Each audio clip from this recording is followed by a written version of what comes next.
character coming into the MCU. I know this one's a bit unique in ways.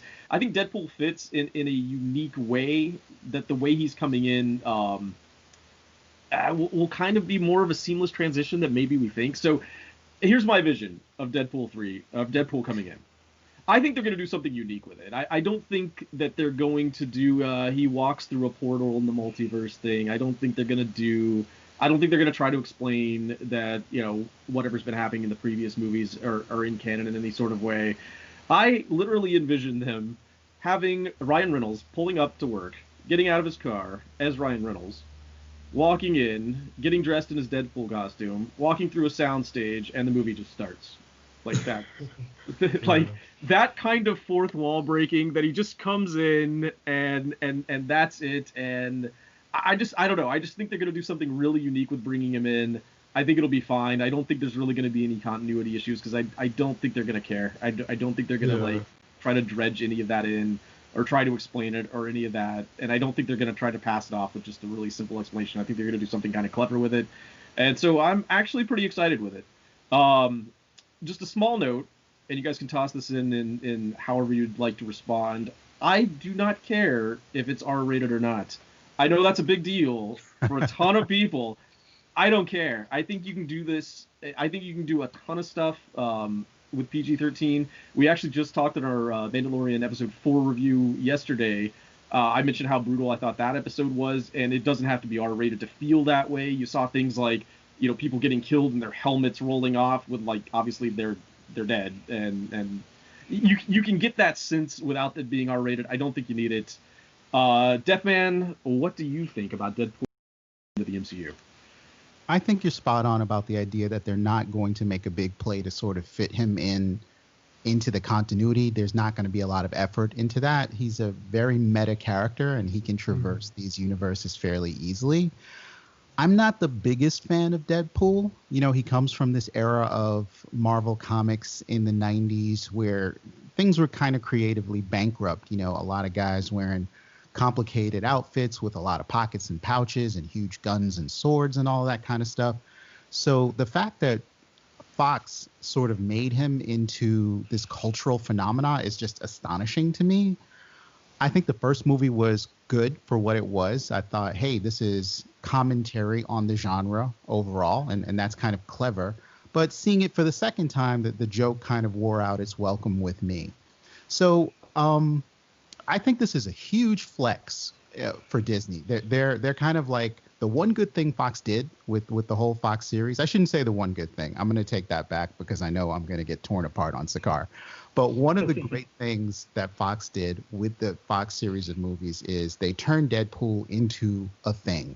And I think Disney has this way of flexing on certain things, and they're kind of feeling like, you know what, we can do that, and we might even be able to do it better. So we've got something that had equity out of our Fox acquisition, and we want to turn that into something actionable right now. I mean, Disney doesn't really have a huge motivation to do this other than the fan output for saying that, we want to see Deadpool in the MCU. So, for me, there's a time and place for Deadpool. I'm not like a Deadpool aficionado. I can't read the comic books like all day, every day. It's nice to take a break like once every 3 months with a couple of Deadpool issues, and then I've had my fill. So I'm glad that the Fox holdouts and the Deadpool lovers are going to get this from Marvel Studios. And if I were Disney, I'd be like, hey, guys, you're welcome, right? How he's going to fit in the big picture is where I'm a little bit more concerned. His interactions with some of the other characters. Is he going to insinuate himself into some of these big events? Is he going to show up in Shang-Chi, for comic relief? That kind of stuff, I'm a little nervous about. The guy's a living punchline, so they've made it really hard to do something serious or dramatic with him. So I think there's a lane he needs to stand. Rated R, not rated R. I'm right there with you, Stanton. Don't really care. I think they could pull it off either way. Yeah, so overall, this is it is news in that they're developing something and they got the Bob's Burgers writers to sort of put together something for Deadpool. But at the same time, it feels like not news in that we know, I think Deadpool, statistically speaking, is probably the biggest property out of all of the Fox properties. I think it sort of outstripped X-Men and New Mutants and whatever else they had going on there. It kind of, like, obvious announcement is obvious that Disney was going to get to work on this sooner rather than later. Well, I don't need Deadpool. I don't want Deadpool. Just leave him out of it. I thought it was horrendous news. I really don't want this to happen. But apparently it has to happen. About movies rated R, I stopped caring about ratings when I was about 15. That's 30 years ago. Ratings are only important when you're not old enough to watch movies. If you're still concerned about what rating a movie has as an adult, you really need to check on whether your priorities are right when it comes to movies. That being said, I hope that Kevin Feige will do it smart and honors the MCU and not bring Deadpool in, Ryan Reynolds Deadpool in, and destroy what he has built. That's my only concern. I do think the guy is smart, and I do think he won't destroy his MCU as he built it. But to me it's not needed. I rather had that they kept Deadpool out of the MCU. Just make Deadpool 3, just make X-Force, whatever projects were planned for Ryan Reynolds and that character by Fox, made by Marvel Studios, distributed by Fox Searchlights or whatever, but just keep it out of the MCU.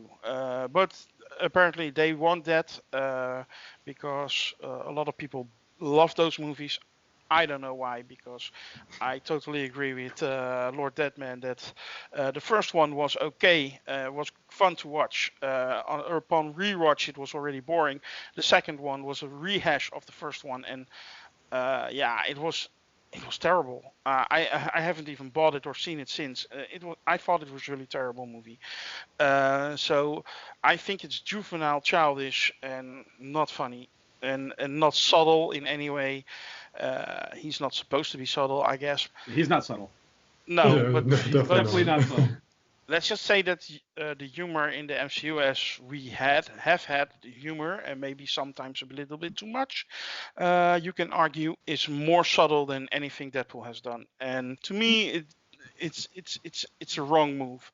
But I will happily be surprised when I see it, but I will still watch it with an open mind. That I can promise. But I do have a lot of concerns about this. Let me offer just something that may slightly put you at ease. I'm not convinced he's going to play a big role in the larger picture. And Max or Biz, you guys can take this in just a second. But I'm not convinced. It may be a one-off. I'm not sure that they're going to do a ton with him following this. I think it's something that they kind of are somewhat obligated to do. Not exactly, but they feel that they can bank off of it and they can get something unique out of it. But I don't know. I don't know if he's going to sit around and take. He's not going to be a main Avenger or something like that. I don't think so. I don't know if they take this really a whole lot further. You may have a couple spot appearances here or there when it makes sense to do a little team up film with him or something. I don't know. Biz, you got any thoughts on it or? I pretty much agree with you and LDM and of how he will be introduced, because let's face it, Deadpool, he follows his own, he marches to the beat of his own drum. There are no rules when it comes to Deadpool. He could easily just I can imagine his plush toy unicorn that he finishes over blowing up into a big Pegasus, it sprouts wings, and then he just whoop, I'm out of the Fox universe, I'm into the Marvel universe. See you guys. We'll say something like that. It could easily happen. He's just a guy that does, there are no boundaries to Deadpool. But as for the R rating, I don't really care. I'm it's R rated, cool. If not, I'm fine with that too. It really doesn't make a difference to me. But what is the exact difference? Is it really only the blood that they're allowed to show? Is that the difference between R-rated movies, or is it something else, more than that? Some of the language. Blood, language. nudity. Right. Okay. Like that's like a big draw for me. I mean, like yeah, blood. Right. Okay. Whatever. Yeah, but like in terms of like what they could do with him, yeah, that's an interesting one. I mean, I guess it would make sense to pair him up with Spider-Man, but also like pair him up with like a no nonsense, because that'd be kind of maybe even more funnier. So it's hard to say what they're going to do with Deadpool. I mean, like I said, there's so many things you can do with him. Like, I mean, it's like a writer's like wet dream with Deadpool. I mean, there's literally anything you can do. So. One of the things that I'm weird with other companies having been around, because I thought they burnt some story material. One of the things I think you could have done with them is like a strong kind of hard-boiled sort of X-Force movie, but they've kind of already done X-Force, so I'm not sure that they're really going to go back with that, because they tend to try some new stuff at this point. But I don't know. We'll see. Max, did you have any ideas on it? Absolutely. Speaking of your random intro idea, I came up with an idea of, well, there's a famous thing for Deadpool, which is Deadpool saves the Marvel Universe, or Deadpool destroys the Marvel Universe. And what I was picturing was, at the beginning of the film, you jump in here and you're going to the Oscars, basically, and everybody's up there, they're accepting their awards. Ryan Reynolds gets called up the stage. But when he shows up there, it's Deadpool, and he just starts capping every MCU villain in the room that he can. Tom Hiddleston goes down. Like, he's going after everybody in the room, and you just see these people getting dropped. And then he gets to Brolin, and he can't really figure out what to do, because he's got Cable versus Thanos to deal with there. And so, like, you've got the scene where this is ridiculous and obscene and fun, and then he can narrate in. And that's how I could have saved the Marvel Universe, but unfortunately, this is what happened. And then it cuts into the actual movie, and it just segues in there while showing him do the saves the Marvel Universe plan that he used to do. I think that's a fun intro. As far as ratings go, I really don't care, aside from like The Punisher. The Punisher's very story requires grittiness and a disgusting display of human nature in order to truly understand why he is as aggressive as he is. So that one more or less requires R rating for me. Speaking of Punisher, though, I think he'd be a fun one to pair with Deadpool, as you were talking about pairing him with a serious character. Those are both very violent individuals, and that seriousness played against Deadpool's silliness would be an interesting thing. I don't think he's going to have a major impact in the universe outside of in that sort of playful banter intro that I'm talking about. I don't think they're going to pull him in and have him undermining scenes left and right. And to back that up, we all played is the MCU going to be able to pull this off game for the first 19 films? I think we're good at this point. Like, they're going to be able to pull it off. They're going to do it justice, and I don't have a reason to doubt them at this point. Excellent. Deathman, what do you got? I just wanted to say that we should all be putting on our Disney executive hat to think about Deadpool and put it in the proper context. So there's a reason why they're talking about Deadpool at this particular minute. And it has a lot to do with lost revenues because of the pandemic, right? So you're this executive, you're sitting down and you're thinking, how am I going to make up for theme park losses in the theaters? And, you know, it's like I've got this huge toolbox with Fox in terms of properties that are just reacquired, but the X-Men is kind of a stretch in terms of bringing that in quickly. Fantastic Four, same story. But you've got Deadpool, who's almost ready-made to start making a profit on it post-pandemic. Not a lot of work to do in terms of incorporating him into the continuity because of the nature of the character. You've already got a fan favorite that everybody's sort of anticipating that third film. So I think really that this isn't really Disney being altruistic about Deadpool or even wanting to surprise you. It's just some executives thinking, you know, how can we get over some first, second, third, and fourth quarter losses in 2020? I agree. And just to kind of sum up, they're definitely looking at the instant success about it. I think they're to alleviate any sort of tension about it. I think they're going to be really diplomatic and thoughtful and creative about how they do this.